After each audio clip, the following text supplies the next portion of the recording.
First Shinigami, Ryuk. Out of pure, crushing boredom in a realm where eternity means nothing, a skeletal figure with bulging yellow eyes and a permanent grin drops a black notebook into the human world. This is Ryuk, the catalyst who transforms a brilliant high school student into a mass murderer believing himself to be God. Appearing from the very first episode of the anime, Ryuk becomes permanently bound to Light Yagami the moment the teenager picks up his death note and writes the first name. Standing over 7 feet tall with blue-gray skin stretched over an impossibly thin frame, wings that defy physics, and an addiction to apples that borders on obsession, Ryuk represents the perfect observer. Neither good nor evil, just endlessly entertained. His mechanics are simple, yet terrifying. He cannot be seen or heard by anyone who hasn't touched his death note. He follows his death note's owner everywhere, floating through walls, hovering over conversations, watching every murder with the same detached amusement.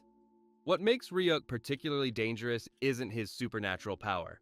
It's his complete indifference to human life combined with his love of interesting things.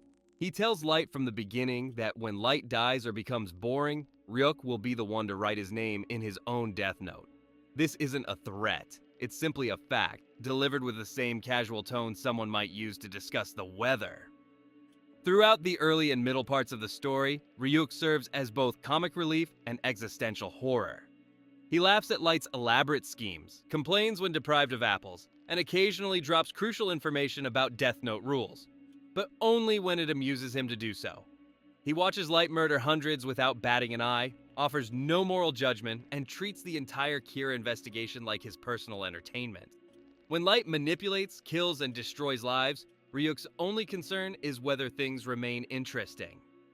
In the anime's final episode, when Light lies broken and defeated, Ryuk keeps his promise without hesitation or remorse, writing Light's name as casually as one might sign a receipt. Second Shinigami, Rem. Where Ryuk embodies chaotic neutrality, Rem represents something far more dangerous, a death god capable of love. Appearing in the middle portion of the anime when Misa Amane enters the story, this pale, skeletal figure wrapped in bandages with elongated limbs and a voice like grinding stone carries the weight of having witnessed another Shinigami die for love. Rem inherited Gelus' death note after watching him sacrifice himself for a human girl. And against all logic, against every rule that governs her species, she too falls into the same trap. Rem's mechanics operate on emotion rather than entertainment. She remains visible only to Death Note users, primarily Misa, and her every action stems from an overwhelming need to protect this human girl who reminds her of vulnerability in a realm of immortals. This protection drives her to make the ultimate hypocritical choice. She gives Misa the Shinigami Eyes, having the girl's lifespan to grant her the power to see names floating above every human head. But here's the terrible irony. Rem knows that loving a human, truly caring whether they live or die, violates the fundamental nature of what Shinigami are supposed to be. The middle to late sections of the anime showcase Rem's increasing desperation as Light manipulates both her and Misa. She sees through Light's schemes, understands he's using Misa as a tool, yet finds herself trapped by her own emotions. Light exploits this brilliantly, creating a situation where Rem must choose between watching Misa die or killing L and Watari herself, an action that will cause her own death since she's killing to extend a human's lifespan. The moment Rem turns to dust in the anime, crumbling away after writing L's name, marks one of the series' most tragic moments. A creature designed to take life dies because she values one human life above her own immortal existence. Third Shinigami, Gelus. Before there was Rem's sacrifice, there was Gelus, a small, doll-like Shinigami with stitched features and sad eyes who committed the ultimate sin for his kind. Though he appears only in flashbacks during the middle portion of the anime, his actions set in motion events that would reshape the entire story. From his perch in the Shinigami Realm, visible only through Rem's memories, Gelus spent years watching a human girl named Misa Amane, developing feelings that should have been impossible for a being whose existence depends on human death. His mechanical failure was complete and absolute. Shinigami extend their own lives by taking human years, but Gelus discovered something that broke him. He cared more about one human's happiness than his own eternal existence. On the night Misa was destined to die, stalked by an obsessed fan planning to kill her, Gelus made his choice. He wrote the stalker's name in his death note, not to extend his own life, but to save Misa's. The moment the stalker died, Gelus crumbled into dust and sand, leaving behind only his death note and the memory of his sacrifice. This single act of love reverberates throughout the rest of the anime. Gelus's death note becomes Misa's weapon. His death teaches Rem about the dangerous possibility of Shinigami emotion.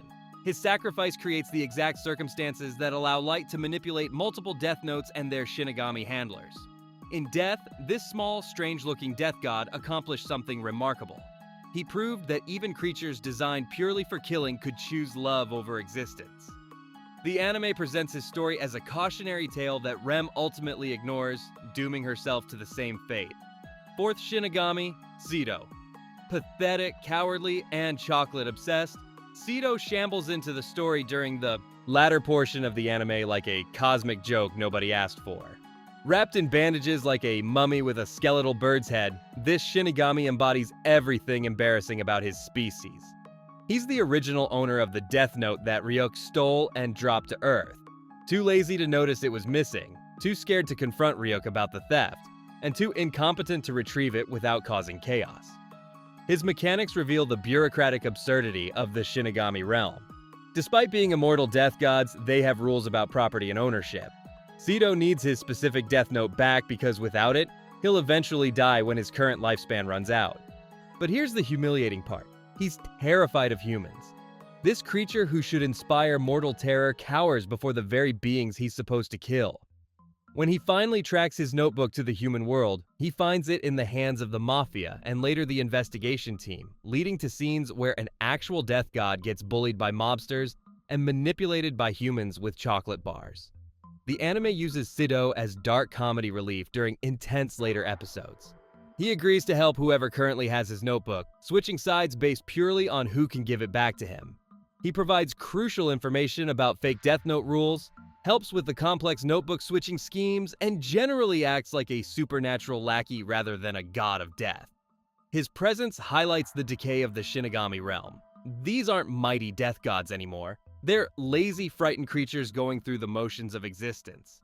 When Sidoh finally gets his notebook back and flees to the Shinigami Realm, it's less a victory and more a pathetic retreat from a world that proved too complicated for him. Fifth Shinigami, the Shinigami King. Above all other death gods, suspended by chains in the vast emptiness of the Shinigami Realm, floats an entity so incomprehensible that looking directly at him causes madness.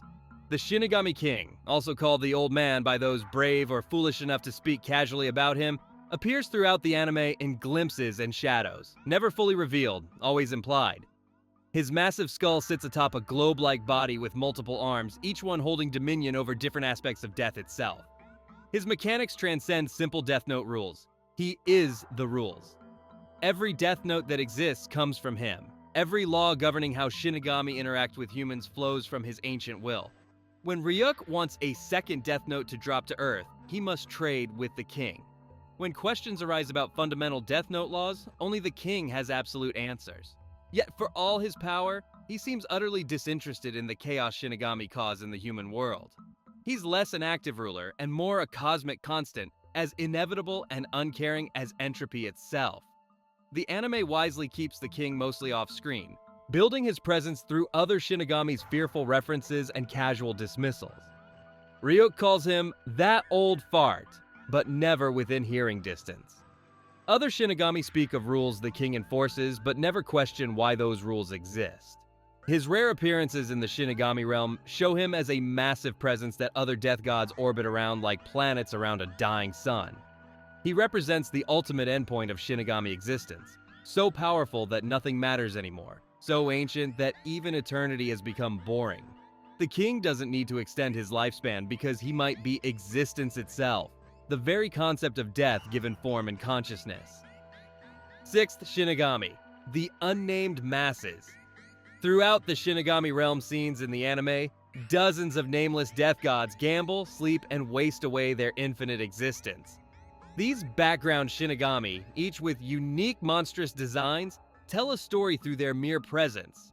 There's the long-haired, bone-white one perpetually sleeping, the masked figure with golden hair who never speaks, the creature with a bird skull for a head perched in corners, the jacket-wearing humanoid who seems almost human until you see his face. Their mechanics are uniform, yet their appearances are chaos. One might have multiple eyes covering tentacle-like appendages. Another could be built from what looks like human bones fused at impossible angles. They follow the same rules, right names to steal human years, but their designs suggest evolution or devolution beyond comprehension. The anime deliberately makes them disturbing to look at, each one wrong in a different way, as if they were once something else that death transformed into living nightmares. These unnamed Shinigami appear throughout the anime during Shinigami Realm scenes, usually gambling with human years as currency or simply existing in states of profound boredom. They represent what Ryuk fled from, an existence so meaningless that even gods of death seek distraction. When they comment on events in the human world, it's with detached amusement or mild interest, never investment. They've seen countless humans with death notes. They've watched civilizations rise and fall. Nothing surprises them anymore because they've exhausted surprise itself. Their presence in scenes emphasizes the contrast between the vibrant, desperate human world where every second matters, and the Shinigami Realm where infinity has become a prison. 7th Shinigami, Armonia Justin Beyondllamason. Among the more eccentric Shinigami lounging in the realm of death, Armonia Justin stands out with his jewelry-covered skeletal form and an attitude that suggests aristocracy among monsters. Only glimpsed in the anime's Shinigami Realm scenes and expanded in supplementary materials, this death god adorns himself with chains, rings, and precious metals, as if wealth means something in a dimension where currency is counted in human years. His mechanics follow standard Shinigami rules, but his personality suggests something more.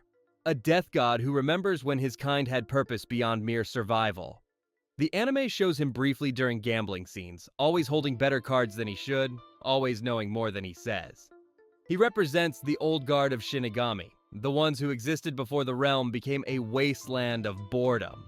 Unlike Ryuk, who seeks entertainment in chaos, Armonia Justin seems to find amusement in watching other Shinigami fail to understand what they've become. 8th Shinigami, Midora. In the extended Death Note universe, particularly in manga-exclusive content, Midora emerges as the Shinigami who broke the ultimate rule. He brought a human to the Shinigami realm.